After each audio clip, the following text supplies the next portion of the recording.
The decision is still the decision, whether it's $5, $100, $10,000, or $1,000,000. You still know what the right decision is. If we're going to buy a large piece of equipment, it's very simple questions. Do we have the money? We're going to finance it. Do we have the funds allocated? Those are yes or no questions. Those can be answered in 3.5 seconds.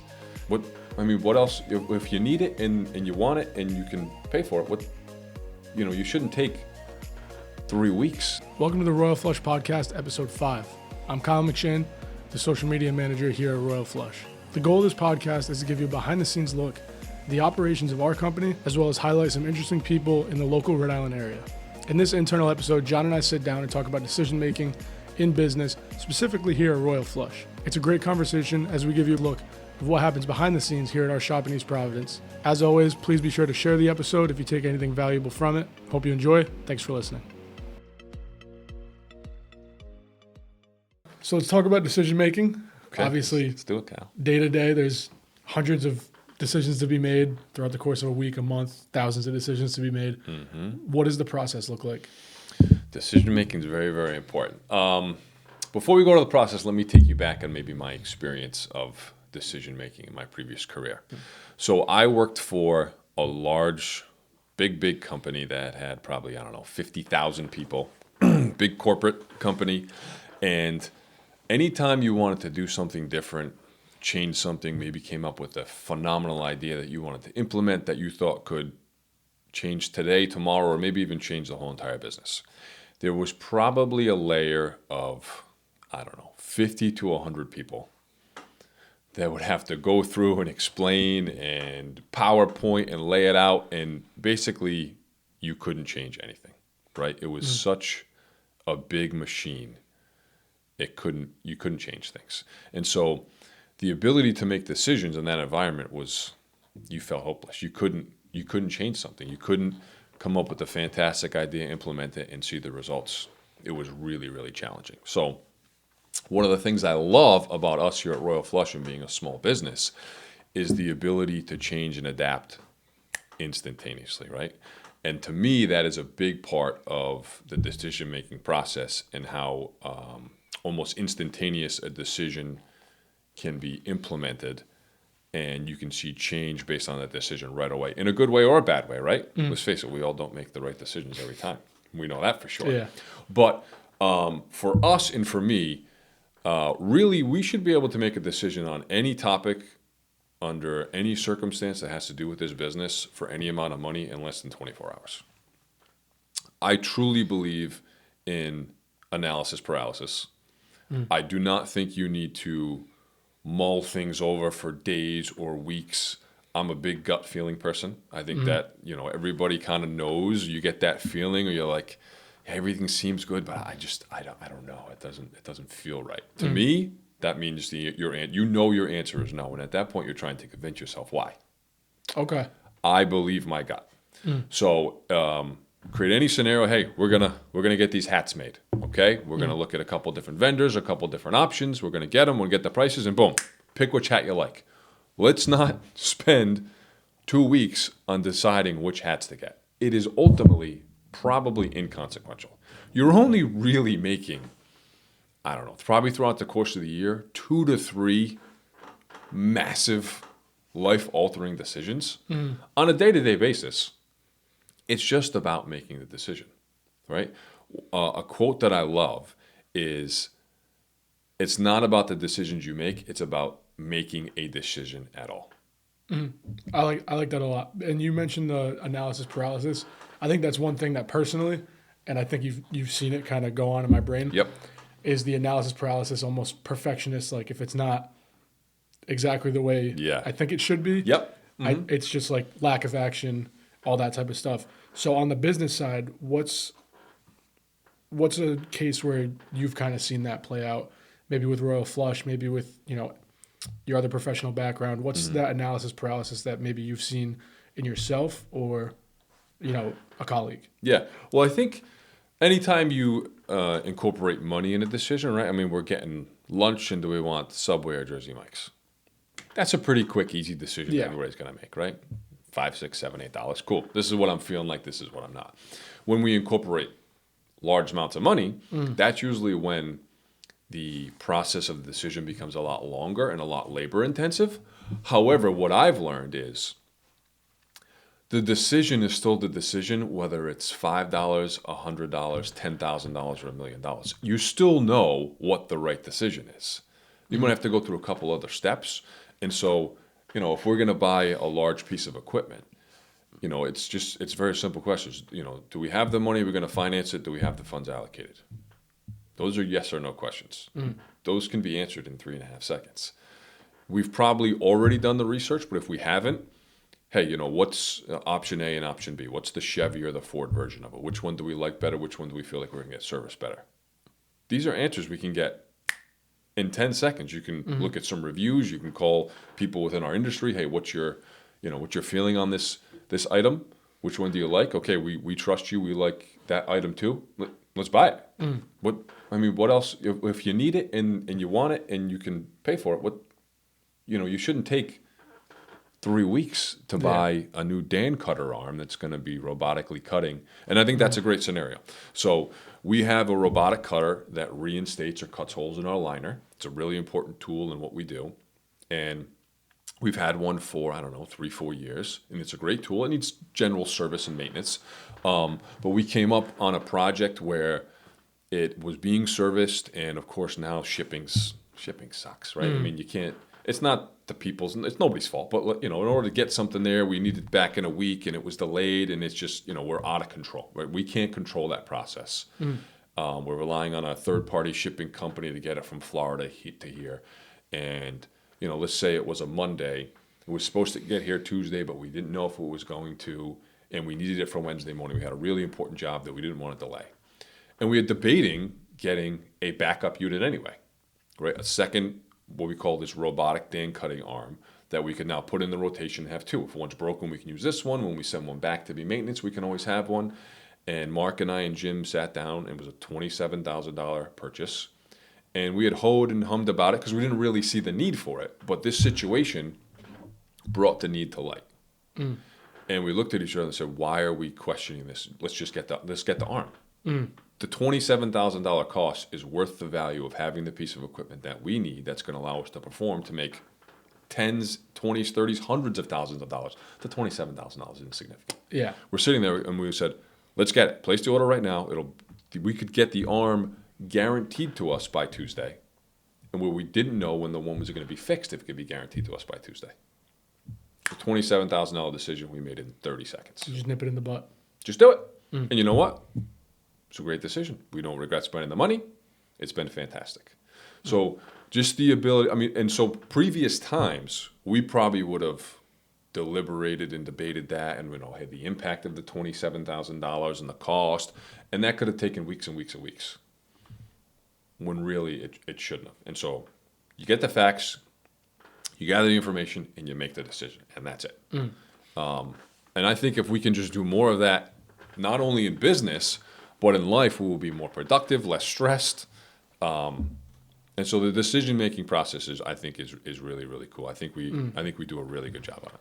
And I think that's almost a blessing for us at Royal Flush as far as just being a small company where if you wanted to buy that $27,000, Dan cutter arm at a big corporate company, there's hoops you're going to have to jump through. And you mentioned doing work with companies where the larger scale corporate companies, there's more hoops to jump through, more people to kind of in a pecking order where you have to get in touch with. What's that process like when you're working with another company and just finding kind of who the decision maker is in that situation? Yeah, well, let me start with us internally first, and then we'll go right to the bigger companies that we work with. We have obviously a really great vision of our growth and what, certainly myself, Mark, and Jim, and what we envision for the company. And, we want multiple locations. We potentially want franchising. We want to do everything, right? We're really excited about our growth. But like you said, with that, if we fast forward 5 years from now, and there's 5 Royal Flush locations across New England, and we're doing $40-50 million in revenue, and, I'm the CEO, if, the location here in East Providence wants to buy that Dan cutter arm, and it's not allocated in that budget, that's going to be a very different decision-making process for the better and the worse. There's going to be really good parts about that because we're going to be so much larger. We're going to have so much more cash, so many more employees doing so much more work, which is what we want. But as you get bigger, the ability to make those instantaneous decisions become a little more challenging, which is weird because you would think it would be the opposite. You think the more bigger and more powerful and more successful you are, the more nimble you can be. However, the analogy of the Titanic to me is a perfect one. The Titanic was so big and not nimble enough that it got too close to the iceberg and it could not veer off course quick enough. It could not make a quick enough decision to turn that ship. It was too big. And you've kind of heard these things before. Once, we're headed down the railroad tracks, we now cannot deviate. So I think the ability to be nimble is a huge benefit. And so that's one of the things I'm going to certainly try to implement as we grow is to continue to stay nimble, continue to make those decisions as fluid as we can. And if it's the right decision for the business and it makes sense, let's make it quick and let's implement it. Talking about some of our customers, right? We've had significant luck in working what we call privatized businesses.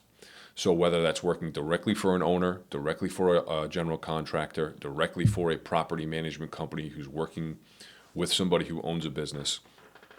When we're selling a project or conveying our value or looking over something, say, hey, here's what we think is the fix.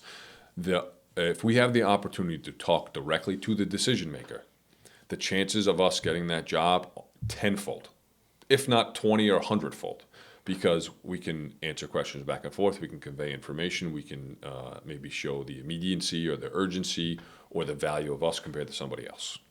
The second you add layers to that, which usually happen in maybe a larger corporation. We've done a lot of work with hospitals. So you can imagine something like Rhode Island Hospital, we've done a lot of work for, that's a conglomerate of Care New England or a health company. And, they've got layers of engineers and health environmental people and project managers and the facility director who's reporting to the CEO. And all these people have to get involved, which is, understandable. But that significantly delays a project and significantly reduces our chances to get that job. Because if I'm working with the plumber or the facility maintenance guy and he has to talk to his CFO on getting those funds allocated, how is he going to convey what Royal Flush does and the value they bring? That's going to be a challenge, right? Now, I always encourage, hey, listen, we want to be part of every single conversation. We've been in hospitals where we sit down in a meeting, there's 14 people there, from the CEO down to the plumber, answering and conveying those questions. And if we have the opportunity to do that, we've gotten those jobs. However, that opportunity doesn't always present itself. And so, much like our decision-making process, when we can just make the decision and do it, great. Same thing with our customer base. If we have the opportunity to talk to the decision maker, we know, and an issue has already been identified, we know that we've got the right solution to solve the problem. We can convey our values, review the price, and we're going to get that job. So I guess kind of backtracking to when you were talking about Royal Flush, but also kind of wrapping it around. Let's say 5-10 years from now, there's 5 Royal Flush locations, like you said, throughout New England. Yep. And you mentioned trying to stay nimble, the Titanic analogy. As you start to grow, I guess, what have you seen in past experiences that could help Royal Flush stay nimble in a sense like that as a growing company, multiple locations, a lot of people to get through to actually make decisions? Yep. So I think as you grow, your ability to grow is based on processes and structure. Okay. Right? So the more things you have in place and the more you standardize something, here's how we do it. For us, here's how we conduct the camera inspection. You do steps 1 through 10. Right? Here's how we line a pipe. We do steps 1, a manual, a handbook. That's how you can standardize things. That's how you can synchronize it. That's how you can grow and create mass production. So imagine an assembly line. If you didn't have a 1 through 100 process, that assembly line would not work. It's really the same thing for any company, right? The more you say, this is how we do something, it's good. But if we could, again, fast forward 10 years from now, we've got a Royal Flush location in Maine. The customers, the market, and the segment in Maine, even though we're going to have a standardized process, could be different than what we're dealing with here in Rhode Island or Connecticut or New Hampshire or Massachusetts or whatever. And so having kind of this standard structure that we're all working in, but within that, being able to individualize and empower the person in charge whether that's a general manager or however it's structured, right? Being able to empower them to say, listen, we want you to be working in these 90% of the time, but if you have to deviate because of whatever it is, or you need to make a decision, as long as we've built up trust and we understand that you've got the best intentions, you got to empower that person to be able to make the decision on the $27,000 Dan cutter for the impact of their business. If you handcuff those people and say, you have to work within this box, and the second something hits the line, the answer is no, or you have to now go through the 27-person layer, that's how you become the Titanic. Yep. And so, I mean, believe me, it's challenging. It's going to be challenging. That by no means is easy, but that's how I think you need to keep that fluidity and that nimbleness, because anybody out there listening who works for a big company, there's lots of them out there, I'm sure at a point in your career you have been frustrated beyond belief where a decision has not been able to be made. And I'm a big common sense guy. Well, if it makes sense, why are we not doing it? I bet you anybody listening has probably thought of any scenario. You can maybe think of one you're dealing with right now. They're like, I want to do this. It makes complete sense, but I can't get the answer. Or the answer was no, or the answer is maybe because 3 months from now they're going to revisit it. That to me is debilitating, so demoralizing to a really good, high-quality employee who somebody's got aspirations or intentions or dreams or came up with an idea. They're like, I want to do this. You gotta let that person roll with it, man. You need a box, you need the foundation, but when you're building it, you got to be flexible. You got to say, you know what, we're going to move the window and put it over here. We're going to add a new peak. You know what, we're going to do a whole new wing because this sounds like a great idea, and let's do it. Yeah, I think, and just the ability to pivot is so undervalued, I feel like, not only in business, but in life, just in general. You can't be dead set on one specific way. Yeah. You got to be able to kind of stop on a dime and change direction if need be. I'd like to think, Kyle, that I've empowered you to make some decisions. Definitely. And I think I've told you, but like, just do it. Like, let's just do it. Let's just pump it out there. So what do you think are, what's some of the things where you said like, hey, I've struggled where it's not 100%. How have you dealt with that? I think a lot on my end is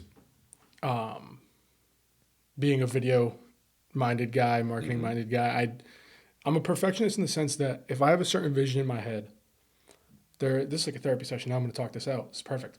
But if I have a vision in my head of how I want something to look, whether it's a video, a design, any type of graphic, all that stuff, if there's a vision in my head, for a while it needs to be this way. Yep. Whereas now, especially coming here and putting out video content virtually every day, I've kind of shifted more towards just work on the output, kind of pump out as much as you can quantity-wise, and along the way, I'll tweak a thing or two here and there, and that'll kind of be my standard baseline as far as what I want a video to look like visually. Yep. So it's kind of just the ability to be open to trying new things, whether it's editing, anything like that, and just seeing what works and not staying married to this one vision I have in mind. Yeah. You know what I mean? Yeah. And I think that's kind of a universal rule. You might not realize it, but I'm a perfectionist too in certain things. Okay. In my personal life, I'm definitely a perfectionist. To me, I always say like, this is how I wanted it to be, or I have high expectations for a lot of stuff. And so when I'll say it once, like my wife's listening, I very rarely say it exceeded my expectations. But when it does, things are awesome, right? When something exceeds my expectations, it's pretty legit. But as I'm getting older, I realize now the goal isn't to get as close to 100%. The goal isn't to get as close to 100. If I can do 80 on anything, that's pretty goddamn good. So like 80 should be the goal. You don't realize how many people can't even get to like 20, 30, or 40. And so like the last 20 is going to be the hardest. Let's just get it to 80. And then from there, as we get good at something, as you're getting so much better every day at what we do, if you look at the first type of videos that we put out compared to now, it's night and day. Yeah. And so you can go really fast from 0 to 80. And as long as we're maybe getting, 81, 82, 83, you're going to slowly start creeping up. And then you're going to realize, like, you know, these are pretty goddamn good. Yep. It's never going to be 100. It's impossible. And so Unfortunately. I'm realizing this more as I get older, that, like, you can't shoot for perfection. Nothing's 100%.